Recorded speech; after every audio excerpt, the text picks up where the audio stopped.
বিসমিল্লাহির রহমানির রহিম। হে সমস্ত জগতবাসী, হে সমস্ত মুসলিমগণ, হে সমস্ত পরহেজগারগণ, আজ আমি আপনাদের সামনে যে আলোচনাটি নিয়ে এসেছি, আমি শামীম আলী আপনাদের কাছে আজ বেশ কিছুদিন ধরে কোরআন থেকে কথাগুলো বলা হয়।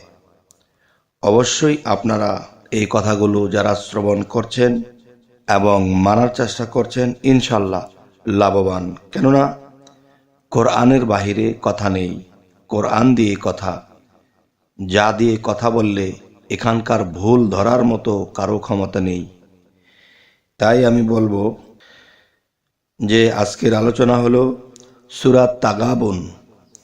সূরা তাগাবুন, তাহলে এই তাগাবুন সূরার আমল ও ফজিলত এই নিয়ে আলোচনা করব ইনশাল্লাহ। পৃথিবীতে অনেক মানুষ দেখা যায় যে আকাশ থেকে যে জিলকি মারে, বা আমাদের আঞ্চলিক ভাষায় বলা হয় ঠাডা পড়ে, এই ঠাডার মধ্যে পড়ে কখনো আপনার মৃত্যু হবে না। এবং দেখা যায় যে পানির স্রোতে কখনো আপনার মৃত্যু হবে না।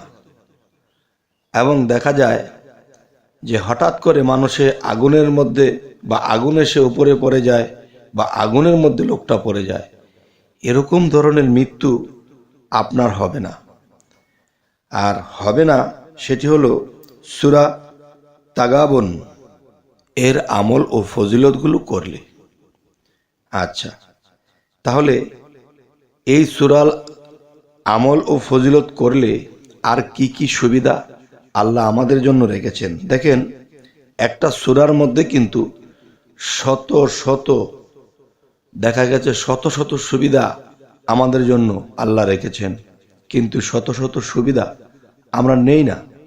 যার ফলে কি হয় যে আল্লাহ কখনোই আমাদের কাছে দোষী থাকেন না, আমরাই দোষী হয়ে আছি। যে আল্লাহ আমাকে এই বিপদ সেই বিপদ দিলা, আমাদেরকে রক্ষা করলা না, এই কথাগুলো আমরা আল্লাহকে বলে থাকি। কিন্তু আল্লাহ বলে, আমি যে তোমাদের মধ্যে 30 পারা কোরআনকে দিয়েছি, তোমরা এখান থেকে কোনো নিয়ম আইন কারণ কিছুই পালন করনি, যার ফলে তোমরা আজকে বিপদগ্রস্ত। সূরা তাগাবুনের আরো কিছু ফজিলত ও আমলের কথা বলছি। সূরা তাগাবুন যদি কেউ পাঠ করে, যদি কোনো অত্যাচারী ব্যক্তির কাছে যেতে হয় বা কোনো অত্যাচারী ব্যক্তি আপনার কাছে আসে, তখন সেই ব্যক্তির কাছে কিন্তু আপনি অর্থনৈতিক দুর্বল, শরীরের শক্তি দিয়ে দুর্বল, আপনি জনবলে দুর্বল, দেখা যায় সর্বদিক দিয়ে দুর্বল হয়ে পড়েছেন। তখন সূরা তাগাবুন যদি পাঠ করেন, এবং কোন নিয়মে পাঠ করবেন সেটি আমি বলবো। এটি পাঠ করে যখন সেই অত্যাচারী ব্যক্তির কাছে আপনি যাবেন, কিংবা সেই অত্যাচারী ব্যক্তি আপনার কাছে আসবে, আর এটা যখন আপনি পাঠ করা অবস্থায় থাকবেন মনে মনে, আবার অনেকে দেখা যায় এটা তো মুখস্থ থাকে না, তাই তারা আগেই পাঠ করে আসবেন। তখন কি হবে, সেই অত্যাচারী ব্যক্তি আপনার কাছে যখন আসবে, তখন তার চোখে এমন একটা আবরণ সৃষ্টি হবে, যে অত্যাচার করতে আপনার কাছে আসবে সে আপনাকে দেখতে পারবে না, আর যদি দেখে আপনাকে চিনতে পারবে না। মানে আপনার মধ্যে আল্লাহ এমন একটা আবরণের সৃষ্টি করে দেবে। তখন আপনাকে যদি সে নাই দেখে, তাহলে সে কি করে আপনার অত্যাচার করবে? তাহলে আল্লাহ তাআলার 30 পারা কোরআনের সূরা তাগাবুনের আমল ও ফজিলতের মধ্যে এই কথাগুলো। আচ্ছা, সূরা তাগাবুনের আরো কিছু নিয়ম কারণ আমি পরে বলছি। আগে আমি বলছি যে সূরা তাগাবুন আর কি কি কাজের। দেখা যায় পৃথিবীতে অনেক মানুষ যে টাকা পয়সা এবং দেখা গেছে রিজিকের অভাবে তিনি খুব কষ্ট করতেছে, ছেলে মেয়ে নিয়ে বিভিন্ন চিন্তাযুক্ত হয়ে থাকে। তখন সেই ব্যক্তি যদি সূরা তাগাবুন স্মরণ করে আর এটাকে পাঠ করে, তাহলে সে তার রিজিক তার মধ্যে আসবে। আল্লাহর এটা ওয়াদা এই সূরার মধ্যে। আরো একটি বিষয় বলবো যে অনেক মানুষ আছে যে আল্লাহকে তো ডাকে, আল্লাহকে তো চায়, কিন্তু এর পাশাপাশি তার যদিও রিজিকের অভাব নেই, তার যদিও খাবার দাবারের অভাব নেই, চলার সমস্যা তেমন একটা নেই, তারপরও সেই ব্যক্তিরা অনেক ধন সম্পদ চায় এবং বলে আল্লাহ তুমি ধন সম্পদ দাও, দেখা গেছে মনের মধ্যে আনন্দ নিয়ে তোমাকে ডাকবো, এরকম মানুষও আছে।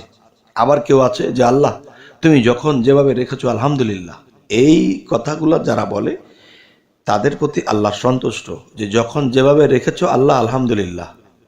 যাই হোক, একটা সংসারের মধ্যে 5টা সন্তান থাকলে 5 রকম জ্ঞান, 5 রকম চরিত্র, কিন্তু এ বলে কিন্তু 5 জনই সন্তান এবং এক একজন সন্তানের এক এক মর্জি, কিন্তু বাবা মা বলে কিন্তু সবাই ডাকে।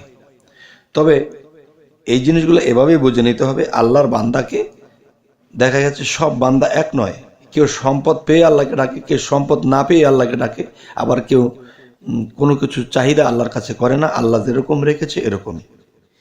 যাই হোক, তবে আজকের কথা হলো, দেখা গেছে আমরা হয়তো কোনো সন্ত্রাস বা কোনো খারাপ লোকের কাছ থেকে আপাতত বেঁচে গেলাম, কিন্তু দেখেন যে আপনার কিছু বিশাল আকারের ধন সম্পদ আছে, স্বর্ণ গয়না টাকা পয়সা বহু আছে। এখন এগুলো হয়তো আপনার কাছ থেকে যারা সন্ত্রাসবাদী, যারা অত্যাচারী লোক, তারা আপনার কাছ থেকে এগুলো ছিনিয়ে নিয়ে যেতে পারে। তখন ধন সম্পদ রক্ষা করাও তো ফরজ। তখন রক্ষা করতে গেলে তো আপনি পারবেন না, কারণ তাদের দলশক্তি, তাদের গায়ে শক্তি, তাদের অর্থশক্তি, সকল শক্তির কাছে আপনি পারবেন না, আপনাকে গ্রাস করবে। তখন কি করবেন? তখন এই কাজটি করতে হবে যে ধন সম্পদ পুঁতে রাখার সময়, ধরেন ধন সম্পদ এমন একটি জায়গায় আপনি পুঁতে রাখবেন, হয়তো সেখান থেকেও কিন্তু এটা নিয়ে যেতে পারে। তখন কি করবেন? তখন সূরা তাগাবুন পাঠ করতে হবে। পাঠ করার সাথে সাথে দেখা গেছে যে এই জিনিসটি এমন এক জায়গায় পুঁতে রাখতে হবে, তখন এই তাগাবনের যে আল্লাহ গুণ ক্ষমতা রেখেছেন, সেই গুণ ক্ষমতায়, সেটার উসিলায় আল্লাহ আপনার সম্পদকে গচ্ছিত রাখবে।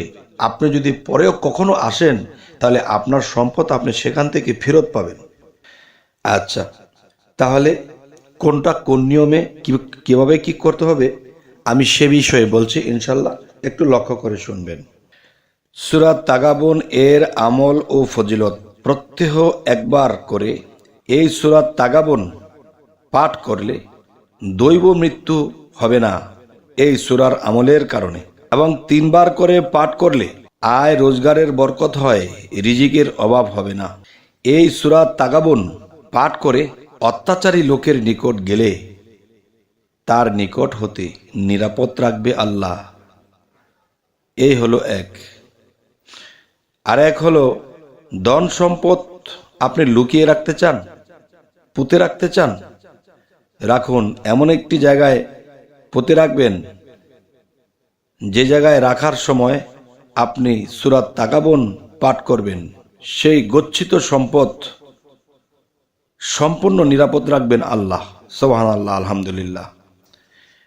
তবে হে সমস্ত জগতবাসী, কোরআনের মধ্যে সকল ফয়সালা আল্লাহ রেখেছেন, কিন্তু আমরা এর তল্লাশ করি না, জানতে চাই না, বুঝতে চাই না, শিখতে চাই না, যার ফলে আজ আমাদের এই অবস্থা। যাই হোক, আজকের যে আলোচনাটি আপনাদের কেমন লাগলো এবং পরবর্তীতে আপনারা কি ধরনের আলোচনা চাইছেন অবশ্যই জানাবেন, এবং আমাদের চ্যানেলে যারা নতুন অবশ্যই সাবস্ক্রাইব করে রাখুন, পরবর্তীতে যেন ভালো আলোচনা নিয়ে আপনাদের কাছে আসতে পারি। সকলেই ভালো থাকবেন। আল্লাহ হাফিজ।